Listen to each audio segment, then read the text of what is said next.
So, yeah, thank you very much for the invitation and good afternoon. The topic of our conference, aesthetic is, and you can finish this sentence, aesthetic is, in two different ways. Aesthetic is could be understood as a science of perception, and aesthetic is could be aesthetic is art philosophy. And what I try to do today is I would like to present you a theory which tries to close the gap between these two traditions of aesthetics. I developed this theory in my book, Gehal-aesthetic, an art philosophy, which has been published in January 2016. And here you see the table of contents. And you see the first chapters are developed within the tradition of a science of perception. Here I introduce a new theory of aesthetic experience and a theory of eigenvalues of perception. And the last chapters belong to the tradition of art philosophy. Here I introduce a theory of reflexive values. And by the help of this theory, I can reconstruct major caesuras in art history. The starting point is that I begin to develop a theory of aesthetic experience which is based on the notion of an aesthetic practice, and namely a practice of perceptual comparisons. A paradigmatic aesthetic situation would be a market situation. Here you are forced to make purchase decisions between similar objects with the same utility use, and you make a perceptual comparison. And this perceptual comparison is transformed into an emotional comparison. You try to find out what you like better, and on the basis of this emotional comparison, you make your aesthetic judgment, and this aesthetic judgment again will justify your purchase decision. So a market situation probably occurred already in the Bronze Age, because you have here a mass production of pottery and a trading system around the Mediterranean Sea. And in such a situation can take off an aesthetic evolution. Here you have a need for decoration, and here you have a permanent practice of perceptual comparisons. So in this situation, craftsmen can improve their skills, and the buyers can permanently improve their sensitivity for perceptual and emotional comparisons. And that is, in a way, a situation where something like taste can develop in a culture. The question is, of course, how can we explain this learning effect? How can we explain that there is the ability of taste, we can gain the ability of taste? And here I present you a model where two aspects are important: the aspect of evaluation and the aspect of memory. If you remember the perceived object together with this evaluation, you can use the evaluation from a further perceptual comparison. That is the main idea. The condition for this is that two aesthetical perceptions are similar enough in order to trigger an association to the previous perceptual comparison. And here you see an unsaturated aesthetic field. That is the case if somebody is only familiar with a small number of examples, so the person is not experienced. And usually a new perceptual comparison will not trigger in such an unsaturated aesthetic field an association, and it will not trigger an association to a previous perceptual comparison. In contrary, you see here a saturated aesthetic field. You are familiar with a lot of examples. The aesthetic field accumulates a lot of different perceptual comparisons. And almost every new aesthetical perception will trigger an association to a previous aesthetic perceptual comparison, and therefore to the previous aesthetic evaluation. And that is a model which explains how we developed taste. The more perceptual comparisons you can remember, the more you enhance your aesthetical judgment. So my basic notion of aesthetic experience is that it is a memory of a perceptual comparison. And we memorize together the perception, like for instance a vase, or the decoration of a vase, and the evaluation of this perception in a perceptual comparison. And then of course the next question is, where do these values come from to which we refer in a perceptual comparison? And here we see immediately a plurality of aesthetic predicates. So we can like something because it is beautiful, sublime, sexy, or cool, or we can dislike something because it's banal or kitschy. And one would assume that these different aesthetic predicates have also different sources. I will distinguish here three different systems of evaluation.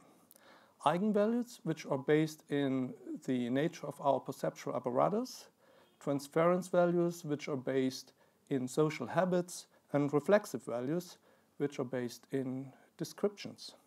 And the interplay of all three value systems can constitute an aesthetic experience. The structure of the book follows exactly the logic of this argument. In the first chapter, I introduce a theory of aesthetic experience, which is based on perceptual comparisons. And in the next chapters, I discuss then eigenvalues, transference values, and reflexive values.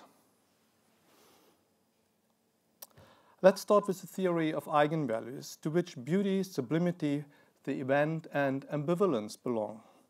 I adapt the notion of eigenvalues from mathematics and physics. Here you can determine the eigenvalue, the eigenfrequencies or resonance frequencies, for instance, of bridges and machines, and then you have equations and the eigenvalues, or you can solve this equation and the eigenvalues or the solutions of the equations.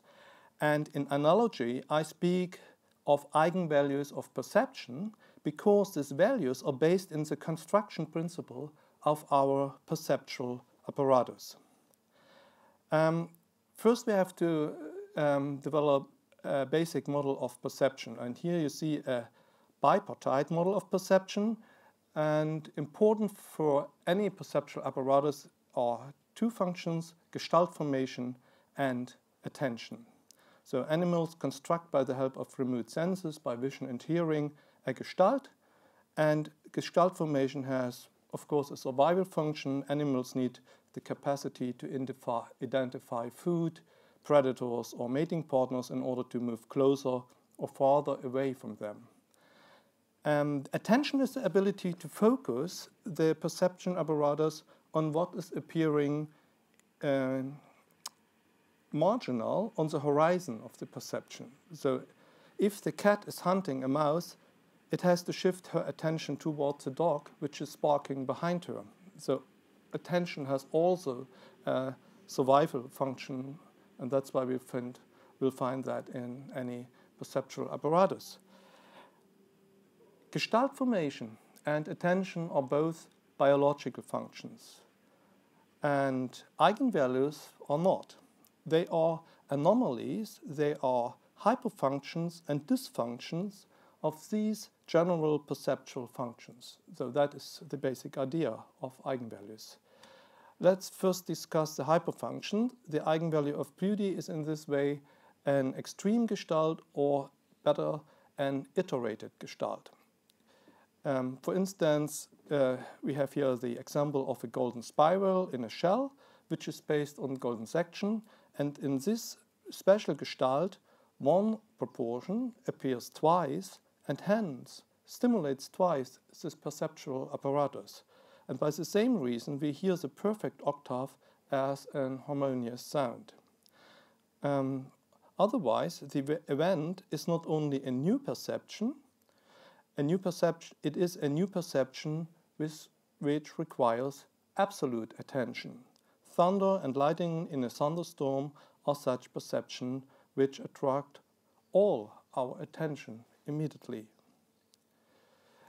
Beauty and event are eigenvalues of perception which are caused by an information overflow. In contrast, the dysfunctions of perception are caused by an information deficit in the gestalt formation and in the attention system. At the bottom left corner, you see an example for the sublime, a view over a wide open sea.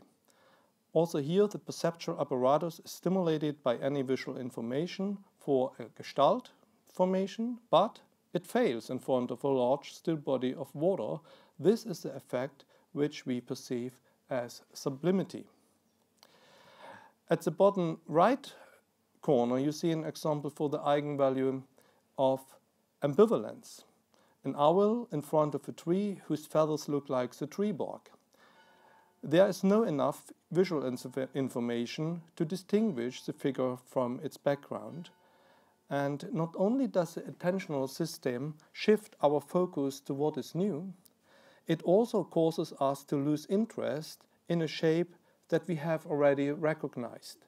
We are bored or our attention shifts away. Perceptual ambivalence delays this shift of focus. It attracts our attention more and longer than a normal gestalt.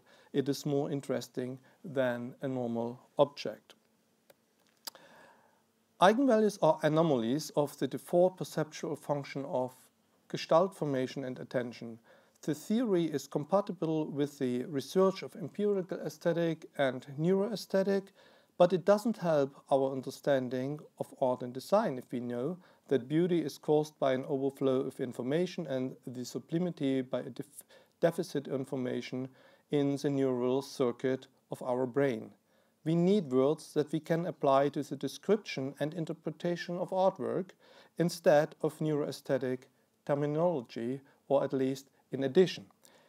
This graph presents such a terminology. We can describe every eigenvalue by two complementary parameters. Beauty as an interplay of order and contrast, most apparent in the ornament or in classical music. Sublimity as an interplay of formlessness and infinity. That's, for instance, very easy to see on Caspar David Friedrich Monk's Monk by the Sea. The event is an interplay of suddenness and intensity. And you can always make this thought experiment whether these are really two complementary parameters. A sudden stimulus of low intensity is not an event, and likewise an intense permanent stimulus doesn't affect us as an event too. And ambivalence we can describe as the interplay of indeterminacy and estrangement. I would like to very briefly discuss transference values. They depend on a social context and a social milieu. And due to this, it would then logically follow that there are a countless number of such transference values. The principle is a cultural value is transferred by a characteristic shape. Let's take an example, these shoes, a hybrid of a street shoe and an aesthetic shoe. The shoe exemplifies a so-called sporty style. The shoe has some typical characteristic as a shoe used for sports because these characteristics fulfill a special utilitarian function in the context of sport. An athletic shoe has to be light, stable, extremely wear resistant, and has then strong shoelaces, 12 eyelets and seams.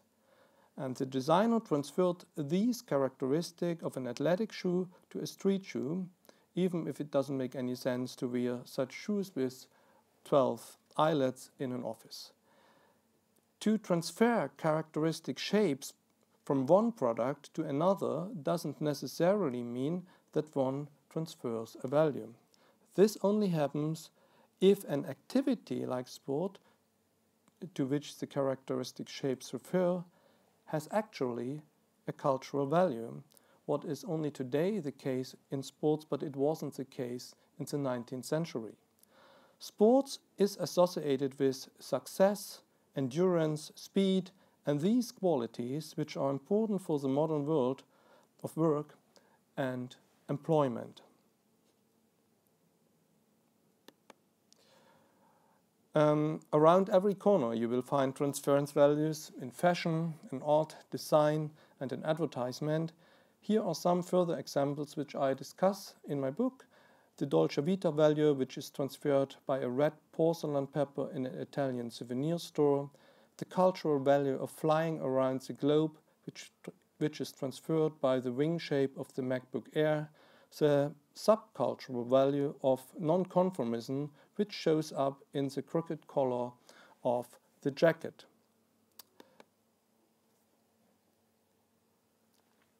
Reflexive values constitute an aesthetic experience as eigenvalues and as transference values do, but they are defined in the medium of language and text, by a mythos, by a religion, a philosophy, an art manifesto, or by literature or theory. Usually in aesthetics, reflexive values almost always appear in connection with eigenvalues. And this relation of eigenvalues and reflexive values depends from historical conditions and from the social structure of a society. And this allows us to reconstruct three major epochs in European art history: the epoch of symbolic art, the fine arts, and conceptually based arts. Another way to put it is to say that in these three epochs, reflexive values fulfill three different functions. First, they operated as symbols, then as signs, and thirdly, as concepts. This theory of decoupling from eigenvalues and reflexive values links in my book the two traditions of aesthetics: the aesthetics as a theory of perception and aesthetics as an art philosophy. The society of the Middle Ages was an hierarchical differentiated society, and under these sociological conditions, the arts were based in symbols. Eigenvalues and reflexive values were firmly bound together. For instance, colors have been used in symbolic way, and in German we call them even Symbolfarben. The eigenvalues of a color was defined by the meaning of a theological reflexive value. For instance, the golden ground of a painting has been understood as a representation of the paradise. Or the tritone, the musical interval of three whole tones, has been called Diabolos in musica, the devil in music, because of its dissonant sound. From the Renaissance in the 14th century to Romanticism in the 19th century, European art has developed into the fine arts, and in German we call that schöne Künste. Or in other words, the arts have been grounded in the eigenvalue of beauty. The positive eigenvalue of beauty is connected to a positive reflexive value, but in a more flexible way than in the symbolic arts. The values are not bound to a dogmatic theology, and now it's not only not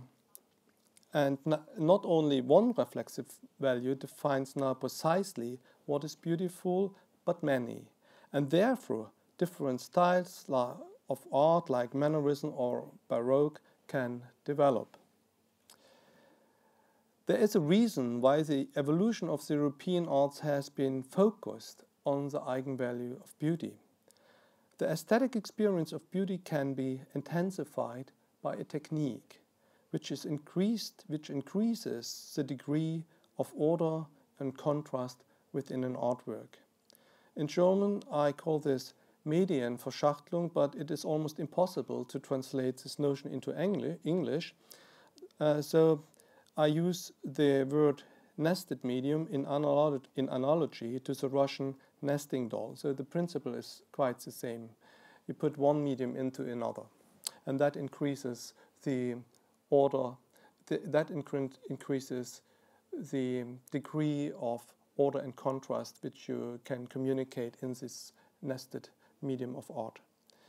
And it increases the experience of beauty, which is caused by such a medium.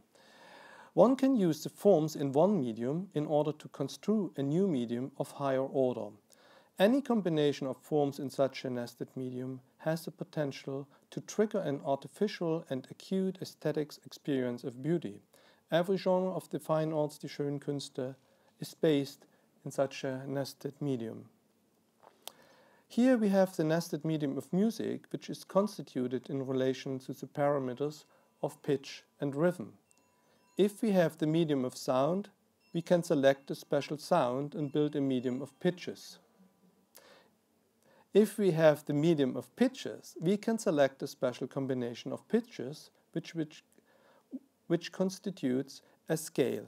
If we compose a piece of music in the medium of a scale, we can select the tones in a way that they sound harmonious together. We have a medium of polyphony. If we have a medium of polyphonic music, we can define special rules which create a tonal system. And that is in a way, that is the way European music developed in the last 1,000 years until modernity. In analogy, we can reconstruct the nested medium of lyrics, and that is the model of the nested medium of painting. I will try only to make this principle clear. The fine arts are always characterized by an increase or a variation of order and contrast, but never by a negation of these parameters. Order was always seen as a positive reflexive value, which is evident as long as you can believe that the order of the universe has been created by God. In modern times, this belief system collapsed, and with it opened the door for an entirely new type of art. The artists, composers, and poets now have the freedom to devalue positive eigenvalues, like beauty, by the help of negative reflexive values, and in return they can re-evaluate negative eigenvalues by the help of positive reflexive values. A very striking example for this new freedom to redefine eigenvalues by reflexive values can be found in the novel of Thomas Mann, Dr. Faustus, where the composer Adrian Leverkühn writes a piece in which the dissonant sound, and this is a negative eigenvalue, should be understood as an expression of the spiritual. That would be a positive reflexive value. Whereas the harmonic sound, so the positive eigenvalue, should be perceived as an expression of hell, a negative reflexive value. If the reflexive value takes on the shape of a concept, they are able to organize the artwork in three different ways. Concepts can determine the organization of the aesthetic material in an artwork, as in Cubism or in Expressionism. Concepts can refer to the definition of the art themselves, as in conceptual art, and concepts can communicate information about the content or the gehalt of an artwork. Let's start with the case of concepts which operate on the level of aesthetic material. The art of classical modernism is created by the two operations, a negation and a substitution. And you see I use here these schemes of the nested medium of arts in order to show what really happens in modern arts, how the modern arts negated the fine arts, so die schönen Künste, which have been based on the eigenvalue of beauty. First, you have a partial negation of a nested medium of the fine arts. For example, in this expressionist painting of Carl Schmidt-Rottluff, you find a negation of the central perspective and a negation of the imitation principle. As you see, I have represented this by graying the two notions out in the model. But this suspension of beauty doesn't mean that the art of classical modernism doesn't have any aesthetic value. Rather more so, the negation of beauty enables the artist to explore other eigenvalues of perception. In Expressionism, it is the eigenvalue of the event. Analytical Cubism involves the suspension of the whole nested medium of painting, except the lines. But this is exactly the precondition in order to shift the aesthetic of beauty towards an aesthetic of ambivalence. The painting of Prague keeps our attention by presenting us a perception riddle. We try to see the jug and the violin, but the images are entirely unstable. Such a shift from the eigenvalues of beauty towards alternative eigenvalues of the event, the ambivalence and sublimity happened in all genres of classical modernism. Here you see three paradigmatic compositions of new music which are not striving anymore for beautiful, harmonious sounds like classical music, but instead use the eigenvalue of the event like Stockhausen's Kreuzspiel, the eigenvalue of ambivalence like Lachenmann's Contorso, or the eigenvalue of the sublime like Ligeti's most famous piece, Atmospheres. As soon as it is possible to communicate in a modern society reflexive values as concepts, the option to reject all aesthetic eigenvalues becomes a possibility too. This is the case with analytical conceptual art, in which the concepts refer to art's own notion of itself. The best example for this kind of conceptual art is Joseph Kossuth's work 1 and 3 Chairs. The work tries to avoid any kind of aesthetic attraction and therefore has an anesthetic character.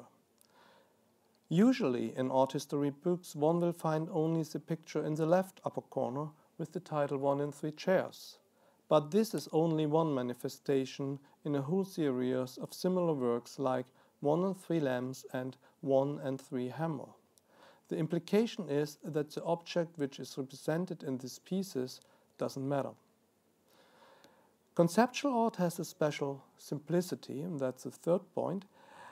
It is, in a way, one-dimensional. It follows the principle of isomorphism, where exactly one idea is represented in one work. In this way, conceptual art cannot be interpreted. Analytical conceptual art was a reaction against the art of classical modernism, particularly when it became apparent that the so-called material progress came to an end. From the perspective of the theory of eigenvalues, I would say it became in the 1960s obvious that all alternative eigenvalues have been explored and that it is not possible to discover new ones. But even more, analytical conceptual art was and is a very limited genre. It functions as a zero point in art history. The advantage of such a zero point is that it becomes very easy to shift from one paradigm to another paradigm. If it is no longer possible to create radical new artwork by discovering and exploring new aesthetic eigenvalues, then one can nevertheless look for new topics, ideas, and contents which can be articulated and expressed in an artwork. I call this paradigm shift from a material aesthetic orientation toward a gehal-aesthetic orientation a gehal-aesthetic turn. I refer here to the German notion of Gehalt and Gehaltsästhetik in the tradition of Hegel and Adorno. Gehalt-aesthetic means the aesthetic experience is not a purpose in itself, and it is not only a self-reference to the art history, but the aesthetic experience fulfills a communicative function in the artwork. This paradigm shift from a material aesthetic toward a gehalt-aesthetic is exactly what we can observe in the contemporary arts today and is the final argument of my book. A well-known and very instructive example is Damien Hirst's shark, which shows as an artwork in and of itself such a gehalt-aesthetic term. The fish is swimming in 3 boxes which look like the minimal art from Sir Levitt. Damien Hirst fills in a very literal sense these empty boxes again with a content by putting the shark in it.